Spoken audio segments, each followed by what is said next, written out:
just mumbling to myself. I don't know if that even came up, but it's so easy to get obsessed with the material world. I was just thinking out loud.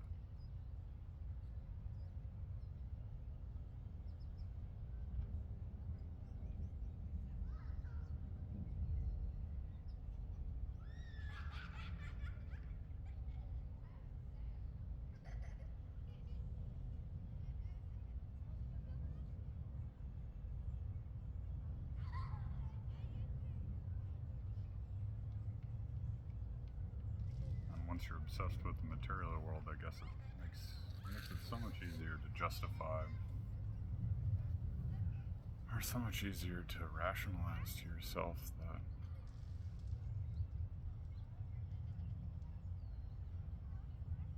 all the problems you experience are outside of you.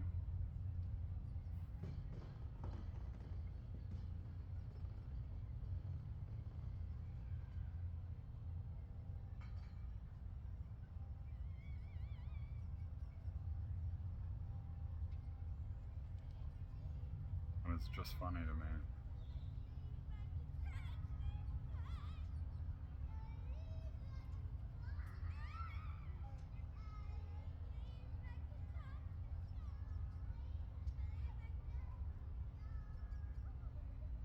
Well, it's funny to me because my direct experience as of right now is like more and more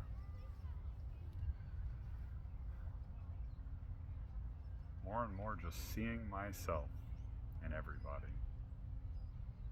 Little glimmers, little glimpses, pieces, tidbits, glass shards, or mirror shards, if you will, of myself and other people. It's kind of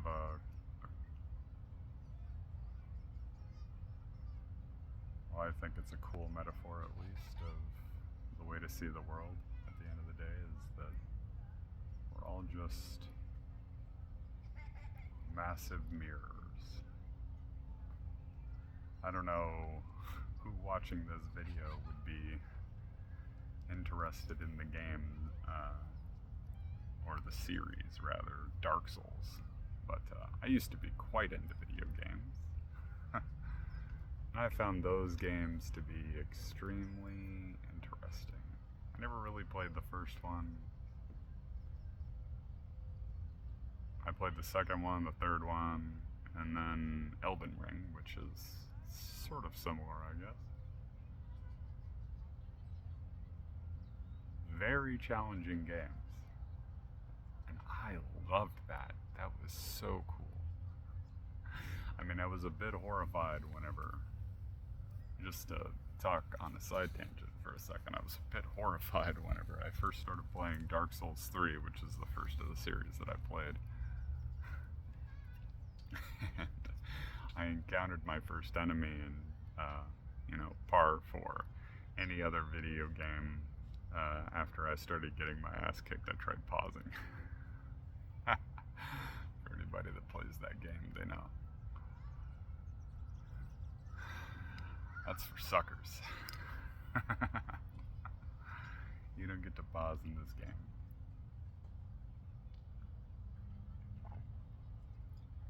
I had to learn a workaround. It's pretty obvious after a little while. The enemies only chase you for a little while. You just run away.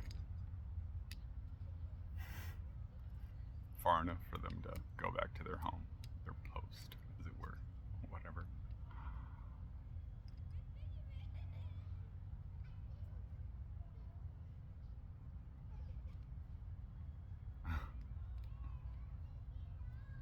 Don't even know why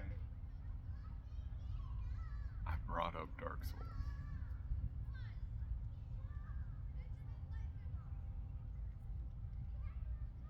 But I guess, like, if there is a purpose for me to have brought that up is,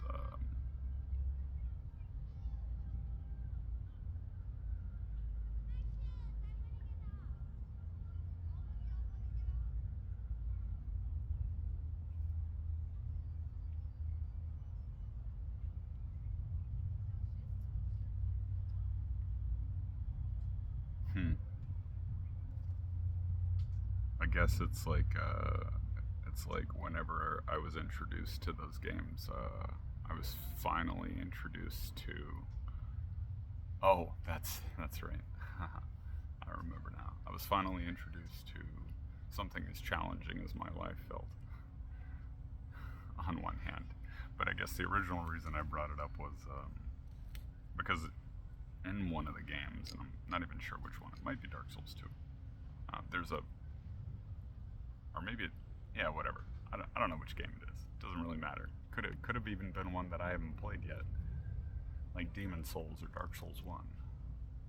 But there was a boss that you fought. There was a mirror warrior, basically. He had this giant mirror.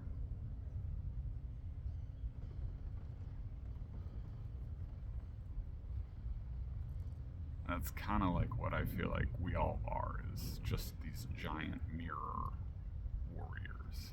Whatever. Maybe not the warrior part for everybody, because everybody has their own dharma, as it were, or duty, or work.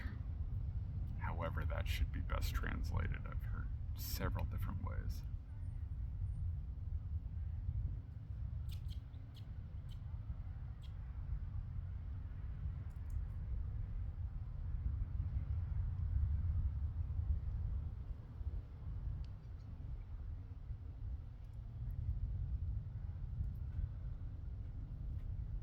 The sort of irony that of my experience is a lot of times, as I'm holding up my mirror, I find that the response from many other people, though the intention is never for me to, well, the intention usually isn't. The intention is not usually for me to want to fight people.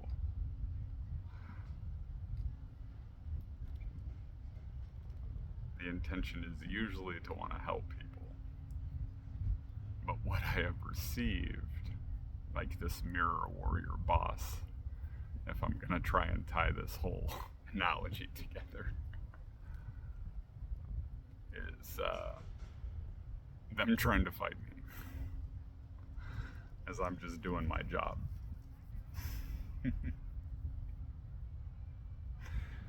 Whatever that means exactly. I would like to think that it is to be a warrior of truth, if anything.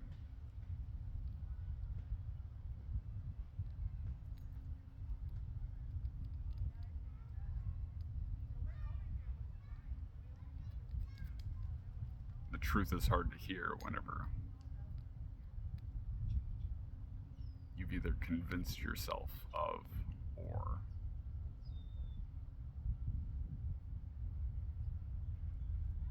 allowed others. I mean, really, that's probably, like, that's what it is at the, like, when it comes down to it, is that you've convinced yourself, whether the origin of the idea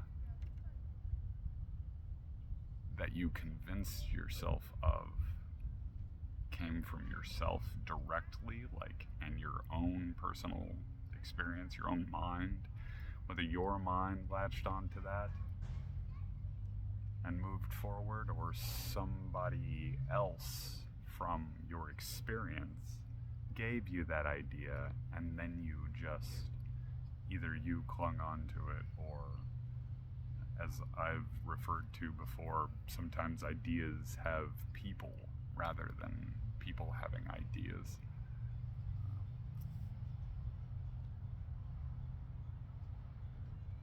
Like, for some people, maybe it's that paradigm, you know.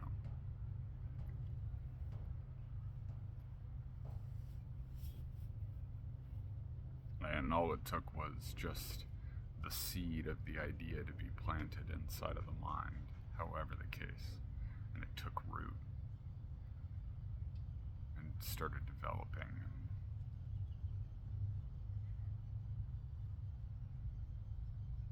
you started feeding it through repetitious thought.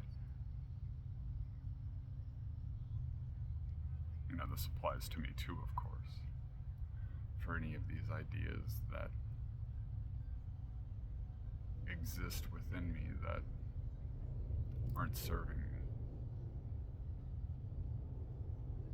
I know this is like, I'm sure I've said it before, that the range of ideas that I'm pulling from are very eclectic. Like, I think it's a Native American idea of the grandson or whatever talking to his grandfather, and the grandfather relating a story of the two wolves that everybody has inside of them, the light wolf and dark wolf, or white wolf and black wolf, whatever. All those details are irrelevant. It's a metaphor for the duality, you know.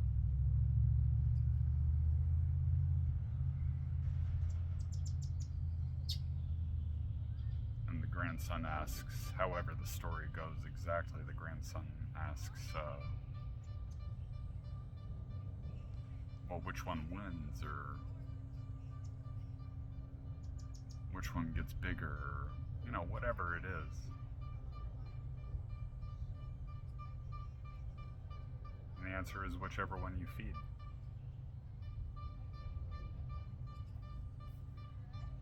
And this can apply in so many different ways to so many different concepts, you know. The duality is endless. It's an infinite propagation of like ever expansive ideas, you know. So the ideas themselves aren't really all that important, I don't think.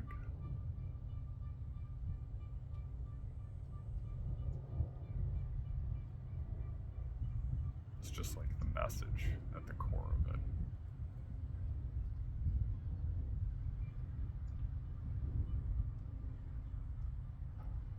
And so which one do you want to feed is the question.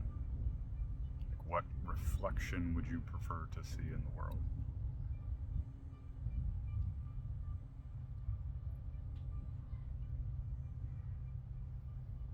Me personally, all this poverty and anger, hatred,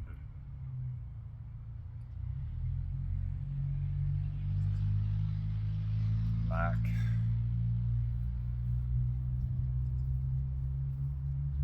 fear,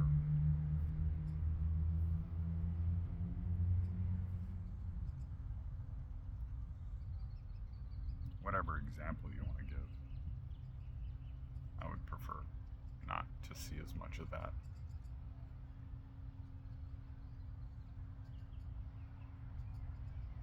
Or I would prefer that people not choose that. Because really that's what it is.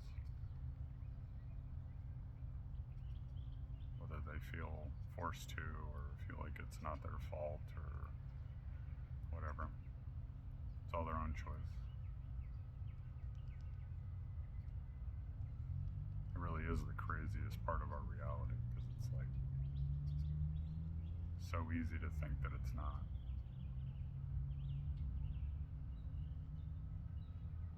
But again, here we are. And I think that'll be it for now.